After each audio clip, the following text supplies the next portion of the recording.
வெண்முரசு. வெண்முகில் நகரம் 16. பகுதி 5. ஆடிச்சூரியன் 3. வாசிப்பது சந்தீப்.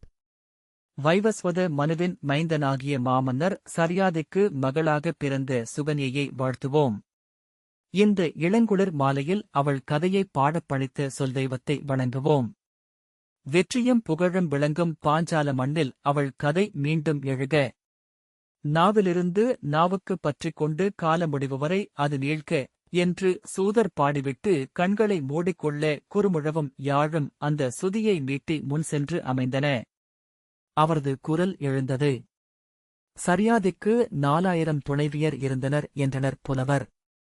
அவர்கள் எவரும் கருவுறாததனால் துயர் கொண்டிருந்தபோது பாலையில் மழையென சிவை என்னும் துணைவி கருவுற்ற செய்தி வந்தது. தென்மேற்கு திசை நோக்கி நின்று தன் மூதன்னையரை எண்ணி கண்ணீர் விட்ட சர்யாதி மகளிர் மாளிகைக்கு ஓடிச் சென்று சிவையின் காலடிகளில் விழுந்து பணிந்தான். அவள் வயிறு எழுந்து பெற்ற மகளுக்கு நன்மகள் என்ற பொருளில் சுகன்யை என்று பெயரிட்டான்.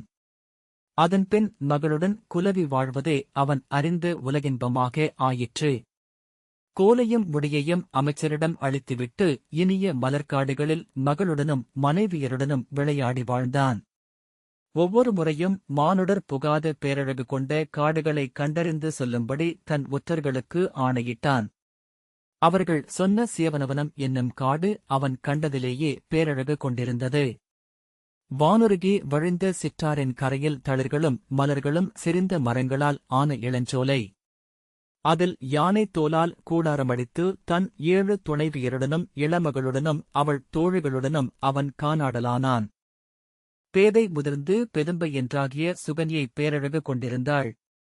மண்ணிற்கு வந்த பெண்களில் அவளுக்கு நிகரான பேரழகிகள் 12 மட்டுமே என்றனர் சூதர். 12 வாழ்பவள் அவளே என்றனர். எருமை விழிகளின் மின்னும் கருமை கொண்டது அவள் உடல். இருளில் அவள் நகங்களின் ஒளியைக் காண முடியும் என்றனர் சேடியர். தொலைதூரத்து ஒளிச்சாளரத்தை மின்னும் அவள் கன்ன வளைவில் கண்டேன் என்றாள் ஒரு செவிலி. இருண்ட அந்தியில் பறக்கும் கொக்குநிறை என புன்னகைப்பவள் என்றனர் அவை கவிஞர். வைவஸ்வத நாடு மறுவுரு கொண்ட திருவுரு என அவளை வழிபட்டது. சுகன்யே தன் தந்தையை அன்றி ஆண்மகன்களை அணுகியறிந்திருக்கவில்லை. அவனோ மணிமுடியை அவள் காலடியில் வைத்து பணிந்து அவள் சொற்கள் ஒவ்வொன்றையும் இறையருளிச் செயல்கள் என எண்ணுபவனாக இருந்தான். அவள் எண்ணங்கள் ஆணைகளென்றாயின. அவள் விழியசைவுக்காக படைக்கலங்கள் காத்திருந்தன. தன் ஒளியையே தன்னைச் சுற்றி உலகாக அமைத்துக் கொண்ட அகல்சுடர் என அங்கிருந்தாள். சியவனவனத்தில் மரங்களில் ஏறி மலர் கொய்து தொடுத்து காட்டுமான்களுக்கு அணிவித்தும் சிட்டுகளைப் பிடித்து சிறகுகளில் வண்ணம் பூசி பறக்கவிட்டும் காட்டுப் புறவிகளை அஞ்சி விரையச் செய்து நகைத்தும் அவளும் தோழியரும் விளையாடினர். அங்கிருந்த சியவனதீர்த்தமெனும் ஆற்றில் குளிராடினர். பின்னர் அவள் கரையேறி அங்கிருந்த பெருமரமொன்றின் அடியில் சென்று நின்று தன் ஆடையை அகற்றி மாற்றாடையை கையிலெடுத்தாள். கன்னியுடலில் ரதிதேவி அளித்த காணான் கண்களுண்டு. தன்னை எவரோ நோக்குவதறிந்து அவள் ஆடையால் முலைகளை மறைத்துக் கொண்டு நோக்கினாள். எங்கும் எவருமில்லை என்றான பின்னும் இளநெஞ்சம் ஏன் துடிக்கிறதென்று வியந்தாள். திரும்பித் திரும்பி நோக்கியபோது அருகே இருந்த புற்றுக்குள் இருந்து மின்னும் 2 விழிகளைக் கண்டாள். சினம் கொண்டு நாணிலாது என்னை நோக்கும் நீ யார் என்று கேட்டாள். புற்றுக்குள் வேரும் சருகும் இலையும் தன் சடையும் மூடி அமர்ந்து நெடுந்தவம் செய்து கொண்டிருந்த சியவனர், பெண்ணே, இது என் காடு, என் தவச்சாலை. இங்கு வந்தவள் நீயே என்றார். எழுந்து விலகு, இது என் ஆணை என்றாள் சுகன்யை. விலகிச் செல்ல வேண்டியவள் நீ என்றார் சியவனர். சினம் கொண்ட சுகன்யை அருகே இருந்த 2 முட்களைப் பிடுங்கி அவர் விழிகளில் பாய்ச்சினாள். தன் வலியை வென்று சியவனர் புன்னகை செய்து இவ்வண்ணம் ஆகுமென்றிருக்கிறது. நன்று என்றார். ஏளனத்துடன் அங்கேயே நின்று தன் ஆடைகளைந்து மாற்றாடை அணிந்து நீழ்குழலை சுருட்டிக் கட்டி சுகன்யை நடந்து சென்றாள். நடந்தது என்ன என்று எவரிடமும் சொல்லவில்லை. வைவஸ்வத நாட்டில் அன்று முதல் மழையில்லாமலாகியது. பசுக்கள் குருதி கறந்தன. கன்றுகள் ஊனுண்டன. குழவிகள் இறந்து பிறந்தன. வயல்களில் எருக்கு எழுந்தது. அன்னக்கலங்களில் நாகம் சுருண்டிருந்தது. நிமித்திகரை வரவழைத்து குறிகள் தேர்ந்தபோது அவர்கள் முனிவர் எவரோ தீச்சொல்லிட்டு விட்டனர். நோவில் நெளிந்த ஒன்றின் சொல்லை இங்கு நெருப்பு மழையென்று பெய்திறங்குகிறது என்றனர். எவர் பிழை செய்தது? பிழை செய்தோர் வந்து சொல்லுங்கள் என்று அரசர் அறிவித்தார். எவரும் வந்து பிழை சொல்லவில்லை. அரசனின் அறிவிப்பை அறிந்தாலும் சுகன்யை தன் பிழை என்னவென்று அறிந்திருக்கவில்லை. உரியது செய்தவளாகவே தன்னை உணர்ந்தாள். குடிகளனைவரும் வந்து அரச கொடிமரத்தை தொட வேண்டுமென்று சரியாதி ஆணையிட்டார். பிழை செய்த நெஞ்சுள்ளவர் தொட்டால் கொடி அருந்து கீழிறங்கும் என்றனர் நிமித்திகர். நாட்டு மக்கள் அனைவரும் தொட்டனர். சுகன்யையும் தொட்டு வணங்கினாள். கொடி இறங்கவில்லை.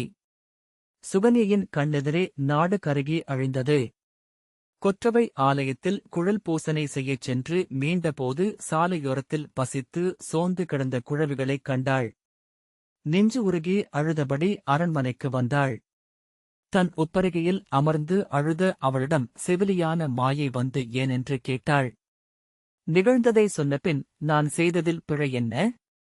என் கன்னியுடலை பார்த்த விழிகள் பிழை செய்தவை அல்லவா என்றாள். ஆடை விலக்குகையில் உன் ஆழ்நெஞ்சு அங்கே இரு விழிகளை விழைந்தது என்றால் உன் செயல் பிழையே என்றாள் செவிலி. திகைத்து சில கணங்கள் நோக்கியிருந்தபின் எழுந்து ஓடி தன் தந்தையை அணுகி, தந்தையே, நான் பெரும்பிழை செய்துவிட்டேன் என்று கூவி அழுதாள். முனிவர் ஒருவருக்கு தீங்கிழைத்துவிட்டேன். என்னை அவரிடம் அழைத்துச் செல்லுங்கள் என்றாள். மகளுடன் சியவனவத்திற்குச் சென்ற சரியாதி அங்கே விழிகள் புண்ணாகி அமர்ந்திருந்த சியவன முனிவரின் கால்களில் விழுந்து பணிந்தார். எந்தையே, எங்கள் மேல் சினம் கொள்ளாதீர். உங்கள் தீச்சொல்லை இன்சொல்லால் அணையுங்கள் என்றார். அரசே, உன் மகள் என் முகவிழிகளை அணைத்தாள். அணைந்தவை அனல்களாக என்னுள்ளே விழுந்து எழுந்தன. எனக்குள் திறந்திருக்கும் 1000 கோடி விழிகளால் நான் காண்பதெல்லாம் காமமே. இனி எனக்கு தவம் நிறையாது. இல்லறத்தை விழைகிறேன். உன் மகளை எனக்குக் கொடு என்றார். திகைத்த அரசன், முனிவரே, தாங்கள் முதியவர், அழகற்றவர், விழிகளும் இல்லாதவர். மண்ணில் மலர்ந்த பேரழகிகளில் ஒருத்தி என் மகள். அவளை எப்படி உங்களுக்கு அளிப்பேன் என்றார். பேரழகிகள் ஒருபோதும் எளிய வாழ்க்கையை அடைவதில்லை என்று உணர்க. நான் பிறிதொரு பெண்ணை மணப்பதே அப்பெண்ணுக்கிழைக்கும் தீங்கு. உன் மகளை மணந்தால் அவள் செய்த பிழையின் ஈடென்றே ஆகும் அது என்றார் சியவனர். சுகன்யை தந்தையிடம், தந்தையே, அவர் சொல்வதே முறை என்று எண்ணுகிறேன். நான் செய்த பிழையை நானே ஈடு செய்ய வேண்டும். என்னால் என் நகர் அழிந்தது என்ற சொல் நிற்றலாகாது. அங்கே பசித்து கலுழும் குழந்தைகளுக்காக நான் செய்தாக வேண்டியது இது. என்னை வாழ்த்துங்கள் என்றாள். அருகிருந்த ஆற்றின் நீரை அள்ளி அவளை முனிவருக்கு நீரளித்து கண்ணீருடன் மீண்டார் சரியாதே. கன்னி குலமகளாகும் விந்தைக்கு நிகரானது மலர் கனியாவது மட்டுமே. முனிவரை மணந்த சுகன்யை அவருடைய நலம் ஒன்றையே நினைப்பவள் ஆனாள். அவள் மிகுபுலர் காலையில் எழுந்து நீராடி அவரது பூசைகைக்கான மலர் கொய்து வந்து வைத்து அவரை எழுப்பினாள். அவர் வழிபட்டு வந்ததும் இன்னமுதை ஆக்கி அவருக்கு அளித்தாள். காட்டில் சென்று காய்கறி தேர்ந்து கொண்டு வந்து அவருக்கு அளித்தாள். எதையும் அவளிடம் கேட்டு அவர் அடையவில்லை. அவர் துயின்றபின்தான் துயின்றாள். விழியற்றவரின் விழிகளாக அவள் சொற்கள் அமைந்தன. அவள் விழிகள் வழியாக அவர் இளமை எழுந்த மலர்ச்சோலையையும் வண்ணப் பறவைகளையும் மலைகளையும் முகில்களையும் கண்டார். அவர் அறிந்த சொற்களெல்லாம் புதுப்பொருள் கொண்டன. அவர் கற்று மறந்த நூல்களெல்லாம் பிறவி நினைவுகளென மீண்டு வந்தன. பிறிதொரு வாழ்க்கையில் நுழைந்த சியவனர் விழியின்மையை அருளென உணரச் செய்தாய் தேவி. நீ வாழ்க என்றார். கடும் கோடையில் ஒருநாள் இரவெல்லாம் கணவனுக்கு மயில்பீலி விசிறியால் விசிறி துயிலச் செய்தபின் சற்றே கண்ணயர்ந்து விழித்த சுகன்யை உடலெங்கும் வெம்மையை உணர்ந்து விழுந்துவிட்டதென்று எழுந்து பின்னிரவிலேயே சியவனவதி ஆற்றுக்கு சென்றாள். இரவு கனிந்த அவ்வேளையில் அங்கே நீர்ச்சுழிப்பில் துளிசிதறத் துள்ளியோடியும் கழுத்துக்களை அடித்துக் கொண்டு கனைத்தும் விளையாடிய 2 குதிரைகளைக் கண்டாள். ஒன்று வெண்குதிரை, இன்னொன்று கருங்குதிரை. அவற்றின் அழகில் மயங்கி அங்கே நின்றிருந்தாள். அவள் உள்ளம் சென்று தொட்டதும் குதிரைகள் திரும்பி நோக்கின.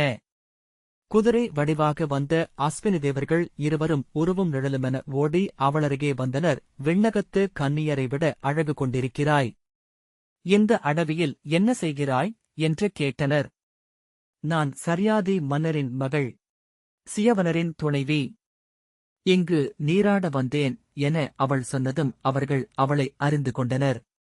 உன் அழகை விழியிழந்தவனுக்காக வீணடிக்கலாமா? எங்களை ஏற்றுக்கொள். விண்ணில் முகில்களில் உன்னை ஏற்றிக்கொண்டு செல்கிறோம் என்றனர் அஸ்வினி தேவர்கள். வாழ்க்கையின் இன்பத்தை எதன் பொருட்டும் மானுடர் துறக்கலாகாது. ஏனென்றால் துறந்தவை பேரறு கொள்ளும் ஆழம் ஒன்று அவர்களுக்குள் உள்ளது. சினம் கொண்ட சுகன்யை விலகிச் செல்லுங்கள். என் கற்பின் சொல்லால் உங்களை சுட்டெரிப்பேன் என்று சீறினாள். ஆனால் அஞ்சாது அவர்கள் அவளை தொடர்ந்து வந்தனர். நீ விழைவதென்ன? எங்கள் காதலுக்கு நாங்கள் கையளிக்க வேண்டிய கன்னிப்பரிசென்ன என்றனர். இக்கணமே செல்லாவிடில் பழிகொண்டே மீழ்வீர் என்று அவள் கண்ணீருடன் சொன்னாள். பத்தினியாகிய உனது நெஞ்சு நிறைந்திருப்பது கணவன் மீதான காதலே என்றறிவோம். நாங்கள் பேசுவது உன்னுள் உறையும் கன்னியிடம். அவள் விழைவை கேட்டு எங்களுக்கு சொல் என்றனர். அவள் திரும்பி ஒரு கை நீரை அள்ளி கையில் எடுத்தபோது அது ஊழி நெருப்பென செவ்வொளி கொள்வதைக் கண்டு அவர்கள் அஞ்சிப் பணிந்தனர். தேவி, எங்களை பொறுத்தருளுங்கள் என்றனர் அஸ்வினி தேவர்கள். மண்ணில் உள்ள மானுடரின் ஒழுக்கங்களும் நெறிகளும் எங்களுக்கில்லை. மானுடர் சொற்களில் உறையும் மறைப்பொருட்களையும் நாங்கள் அறியோம். சேவல் கொண்டையே சூடியிருப்பது போல் விழைவை ஒளிரும் முடியெனச் சூடியவர்களென்பதனால்தான் நாங்கள் தேவர்கள். எங்கள் மீது பிழையில்லை என்றனர். விலகிச் செல்லுங்கள் என்று அவள் கண்ணீருடன் மூச்சிறைக்க சொன்னாள். செல்கிறோம். நீ செல்லும் பாதையில் எங்கள் குளம்படிகளை காண்பாய் என்றால் மீள வருவோம் என அவர்கள் மறைந்தனர். அவள் மெல்ல நடந்து காட்டுப் பாதையைக் கடந்து தன் குடிலுக்குச் செல்லும் வழியெல்லாம் மண்ணை நோக்கியபடியே வந்தாள். பன்றியும் காட்டாடும் மானும் நடந்த குளம்படிகளையே கண்டாள். குடிலை அணுகும்போது கால்கழுவி வந்த ஈரமண்ணில் குளம்படிகளைக் கண்டு திகைத்து நின்றாள். அவள் முன் எழுந்த அஸ்வினி தேவர்கள், நீ எங்களுக்கு அருள வேண்டும். உன் கணவனை உதறி எங்களை ஏற்றுக்கொள் என்றனர். கன்றுணாது கலம்படாது வீணான பால் என நீ அழியலாகாது என்றனர். அவள் விலகுங்கள் என்று கூவி அவர்கள் மேல் தீச்சொல்லிட தன் குளத்து நீரில் கைவிட்டாள். அதில் விழுந்த துளை வழியாக நீரெல்லாம் ஒழுகி மறைந்திருப்பதைக் கண்டாள். உன் கணவனை விட்டு மீள உனக்கிருக்கும் தடைதான் என்ன? அவர் விழிகளை பறித்தவள் நீ என்பது மட்டும்தானே? உன் கணவரின் விழிகளை திருப்பி அளிக்கிறோம் என்றனர். விலகுங்கள் என்று சொல்லி தன் மூதாதையரை விழித்தபடி அவள் கண்களை மூடிக்கொண்டாள். உடல் நடுங்கி கைகள் பதைக்க நின்று அழுதாள். அவள் செவிகளை அணுகி, நீ பழி சுமக்காமலிருக்கும் வழியொன்றை சொல்கிறோம். நாங்கள் விண்மருத்துவர்கள் என்று அறிந்திருப்பாய். எங்கள் பெயரைச் சொல்லி இந்த ஆற்று நீரில் மூழ்கி எழுந்தால் உன் கணவர் விழியை மீளப் பெறுவார். ஆனால் அவருடன் நாங்களும் எழுவோம். தோற்றத்திலோ அசைவிலோ பேச்சிலோ பிறவற்றிலோ மூவரும் ஒன்று போலவே இருப்போம். மூவரில் ஒருவரை நீ உன் கணவனென தெரிவு செய்யலாம் என்றனர். விலகுங்கள் என அவள் கூவினாள். ஆம், அது ஒன்றே நல்ல வழி. நீ செய்த பிழை நிகராகும். உன் கணவன் விழிபெற நீ செய்த நற்செயல் என்றே இது கொள்ளப்படும். நீ எங்களில் ஒருவரை தெரிவு செய்தால் அது உன் அறியாமை என்றே தெய்வங்களும் எண்ணலாகும் என்றார்கள். அவள் அழுதபடி திரும்பி நோக்காமல் குடிலுக்குள் ஓடி துயின்று கொண்டிருந்த சியவன முனிவரின் அருகே விழுந்தாள். விழித்தெழுந்து என்ன நிகழ்ந்தது என்றார் சியவனர். அவர் காலடியில் விழுந்து கண்ணீருடன் அவள் சொல்லி முடித்தபோது அவர் தாடியை தடவியபடி சிந்தனையில் ஆழ்ந்திருந்தார். நான் என்ன சொல்வது, சொல்லுங்கள் என்றாள் சுகன்யை. உன் பிழை நிகராவதோ பிரிதோ எனக்கு பெரிதெனப்படவில்லை. நான் விழியடைவதொன்றே எனக்கு முதன்மையானதென்று படுகிறது. அந்த வாய்ப்பை நான் என் நிலையிலும் தவறவிட விழையவில்லை என்றார் சியவனர். ஆனால் மீண்டும் முதிய வழிகளை அடைந்து நான் வாழ முடியாது. நீ சொற்கள் மூலம் எனக்கு அளித்தது இளமையின் விழி. அதுவே எனக்குத் தேவை. அவர்கள் அதை அளிப்பார்களா என்று கேட்டுப்பார் என்றார். அவள் வெளியே வந்தபோது அங்கே அஸ்வினி தேவர்கள் நிற்கக் கண்டாள். அவளுடைய சொற்களைக் கேட்டு புன்னகை செய்து, ஆம், அதுவும் நன்றே. ஆனால் அவருடைய உடலில் வாழ்ந்த அந்த இளமை தேவையா, இல்லை உள்ளத்திலுள்ள இளமை தேவையா எனக் கேட்டு வா என்றனர். சியவனர், நான் கடந்து வந்த இளமையை மீட்டெடுத்து என்ன பயன்? எனக்குள் கொந்தளிக்கும் இவ்விளமையை நான் வாழ்ந்து முடித்தேன் என்றால் மீள்வதும் இயல்வதாகும் என்றார். அஸ்வினி தேவர்கள் நகைத்து, அதையே அவர் விழைவாரென அறிவோம். பெண்ணே, அவர் கொள்ளப் போகும் அந்த இளைய தோற்றத்தை விழிகளால் இதுவரை கண்டிருக்க மாட்டாய். நாங்களும் அவ்வடிவிலேயே வரும்போது உன்னால் அவரை தேர்ந்தெடுக்க முடியாது என்றார்கள். அவள் திகைத்து ஓடி சியவனரிடம் அதை சொல்ல, அதைப் பற்றி நான் கருதவில்லை. நான் வீழ்வதொன்றே என் இலக்கு என்றார். அவர்கள் இருவரும் நடந்து சியவனவதியை அடைந்தனர். அதன் சேற்று விளிம்பில் 2 குதிரைகளின் குளம்புகள் நீரில் இறங்கிச் சென்றிருப்பதை சுகன்யை கண்டாள். அவள் கையில் இருந்து தன்னை விடுவித்துக் கொண்ட சியவனர் ஆடைகளை களைந்தபின் மெல்ல நீர் விளிம்பை அடைந்து திரும்பி, அத்துடன் எனக்கு ஒரு எண்ணமும் இருந்தது. என்ன செய்வது என நீ என்னிடம் கேட்டதே உன் உள்ளத்தின் விரிசலை காட்டியது. நாங்கள் மூவரும் ஒன்றுபோல் தோற்றம் கொண்டு எழுகையில் நீ என்னை கண்டடைந்தால் உன் பொறுப்புக்கு அஸ்வினி தேவர்கள் அளித்த சான்று என்று எண்ணுவேன். இல்லையேல் நீ அவர்களுடன் சென்றாலும் எனக்கு இழப்பு இல்லை என்று கொள்வேன் என்றபின் நீரில் இறங்கி மூழ்கினார். நீரைப் பிளந்தபடி 3 பேரழகர்கள் எழுந்தனர். அம்மூவரையும் அவள் அதற்கு முன் கண்டிருக்கவில்லை என்பதனால் திகைத்து சொல்லிழந்து கைகள் பதற நின்றாள். முற்றிலும் புதியவர்களான மூவரும் அவளை நோக்கி புன்னகை செய்து ஒன்றென்றி ஒலித்த குரலில், அறியாயோ நீ என்றனர். ஆடிப்பாவைகள் போல ஒன்றென்றே புன்னகை செய்து, நான் சியவனன், உன் கொழுநன் என்றனர். அவள் அவர்களுடைய உடலை விழிகளால் தொட்டுத் தொட்டுச் சென்ற ஒரு கணம் அகம் அதிர்ந்து வாய்ப்பொத்தினாள். தன் கரவரை சேமிப்புகளே கைநடுங்க தொட்டுத் தொட்டு பார்க்கும் இளஞ்சிறுமி என அவர்களின் உடலுறுப்புகளை நோக்கி நோக்கி நின்றாள். ஆம், உன் ஆழ்கனவுகளில் இருந்து நீ சொன்ன சொற்கள் வழியாக நான் விழைந்த இளமை இது என்றார் ஒருவர். சுகன்யை, உன் கன்னியுள்ளம் தேடிய ஆணுடல் என்றார் இரண்டாமவர். நீ நினைத்தவற்றை எல்லாம் அறிந்த உடல் இது என்றார் மூன்றாமவர். சொல், மூவரில் எவரை ஏற்கிறாய் என்றார்கள் மூவரும். அவள் அவர்களின் விழிகளை நோக்கினாள். பின்னர் கண்மூடி தன் குலத்தை ஆளும் 5 கொண்ட அன்னையரை எண்ணினாள். கொல்வேல் கொற்றவையும் லட்சுமியும் சொல்மகளும் சாவித்திரியும் ராதையும் அவள் நெஞ்சில் புன்னகைத்துச் சென்றனர். பின்னர் முள்ளிறைந்த காட்டில் உடல் கிழிய நெடுந்தொலைவு விரைந்து உக்கிரசண்டிகையின் காலடியில் விழுந்தாள். மும்மூர்த்திகளையும் தன்னிலடக்கிய பெருங்கருவரையை வணங்கி விழுதிறந்தாள். இவரை என இளமை கொண்டு நின்ற சியவனனை சுட்டிக்காட்டினாள். அஸ்வினி தேவர்கள் இருவரும் புறவித் தோற்றம் கொண்டு அவளை வணங்கி வாழ்த்தி மறைந்தனர். இளமை திரண்ட பெருங்கரங்களால் அவள் கணவன் அவளை அள்ளி நெஞ்சோடணைத்துக் கொண்டான் என்று சூதர் பாடி முடித்தார். பொற்பின் செல்வியை பெரும்புகழ் சுகன்யையை வாழ்த்துவோம். அவள் சிலம்பின் ஒலி எங்கள் இளங்கன்னியர் செவிகளில் நிறையட்டும். ஓம் ஓம் ஓம். சூதர் வணங்கிய பின் தன் சிற்றலை தாளத்தை தன் முன் வைத்தார். திருப்பதியே சூதர்களுக்கு பரிசில்களைக் கொடுத்து வாழ்த்துரை சொன்னாள். அவர்கள் சென்றதும் அவள் புன்னகையுடன் திரும்பி நகுலனிடம், அவர்கள் கதைகளை தெரிவு செய்கையில் தெய்வங்களும் அருகே நிற்கின்றன போலும் என்றாள். நகுலன், எங்கள் இருவரையும் அஸ்வினி தேவர்களுக்கு இணையானவர்கள் என சொல்வது சூதர் மரபு. ஆகவே இக்கதையை தெரிவு செய்திருக்கிறார்கள் என்றான். திருப்பதி புன்னகைத்து, ஆயினும் பொருத்தமான கதை என்றாள். படியருகையில் முன்னால் சென்று அவள் நின்று, சுகன்யை எப்படி தன் கணவனை கண்டடைந்திருப்பாள் என்றாள். அவள் பொற்பரசி. தன் கணவனை கண்டடைவது இயல்பு என்றான் நகுலன். நான் எண்ணிக்கொண்டேன் அவள் அவர்கள் மூவரின் விழிகளையும் நோக்கியிருப்பாள். 2 விழிகளில் தெரிந்தது அவள் மேல் கொண்ட காமம். ஒரு விழி புதிய இளமையைப் பெற்றிருக்கிறது. அங்குள்ள அனைத்தையும் நோக்கித் துழாவிய பின் அவளை வந்தடைந்திருக்கும் என்றாள். பின் வாய்விட்டு சிரித்தபடி, ஆண்களின் விழிகள் வேறு கணவர்களின் விழிகள் வேறென்று அறியாத பெண்களுண்டா என்ன என்றாள். நகுலனும் சிரித்தபடி அவளருகே சென்று அவள் இடையை வளைத்து, நீ சொல்வதையே நான் விரித்துரைக்கவா என்றான். இம் என்றாள். எவர் விழிகளை நோக்கியதும் அவளுக்கு சலிப்போ சினமோ வந்ததோ அது அவள் கணவன் என்றான்.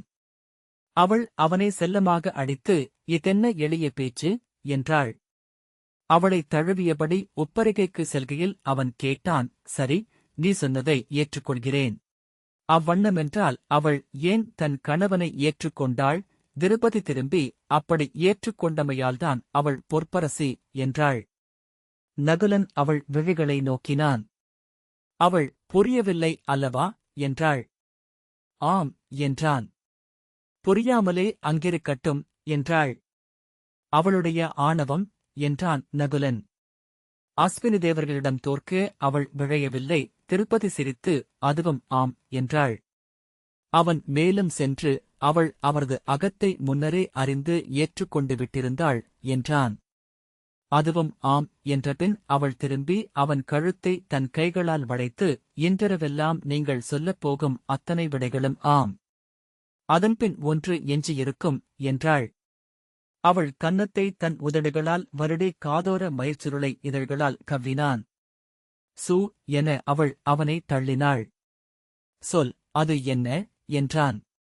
சிறுவர்களிடம் பேசும் அன்னையின் மொழியின் சந்தத்துடன் நானும் நீங்களும் வாழ்ந்து முதிர்ந்து நான் நூற்றுக்கிழவியாகி, நீங்கள் அதற்குமேல் முதிர்ந்து, என்பும் தசையும் தளர்ந்து, விழி மங்கி, சொல்குழறி வாழ்வென்பதே பழைய நினைவாகி எஞ்சி இறப்பின் அழைப்புக்காக அமர்ந்திருக்கும்போது என்றாள். இம் என்றான். சிறுமியைப் போன்று துள்ளி சிரித்தபடி, அப்போதும் சொல்ல முடியாது என்று அவன் தலையை தன் கைகளால் வளைத்து இதழ் சேர்த்துக் கொண்டாள். இந்த வாசிப்பை கேட்டதற்கு நன்றி.